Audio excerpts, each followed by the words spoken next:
এই মোনা, খুব গরম পড়েছে, চলে আয়, চুলটা কেটে একটু ছোট করে দিই। না, আমি চুলটা বড় করেছি পাতবো বলে। কি সুন্দর দেখতে লাগছে, আর তুমি যদি চুলটা কেটে দাও, হ্যাঁ বাজে লাগবে। মোনা, বাজে দেখতে লাগবে না, তোর আরাম হবে। এত বড় চুল দেখ, তোর খুব কষ্ট হবে, ঘেমে যাস না। চল চল। আরে আমি পুরো ন্যাড়া করবো না, ছোট্ট করে সুন্দর করে কেটে দেবো। চলে চলে চলে আমার কাছে চলে, আমার সোনা মা, আসো আসো আসো আসো। মোনা, চুল কেটে স্নান করিয়ে তোর মাথা আঁচড়ে দিলাম। তোকে এবার আয়না দেবো, তুই আয়না দেখে বলবি তোকে দেখতে কেমন লাগছে। এই নে ধর, আয়না ধর। দাও।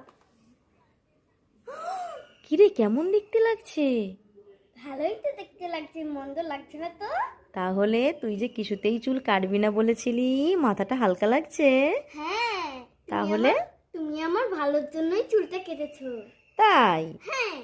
দুষ্টু মোনা।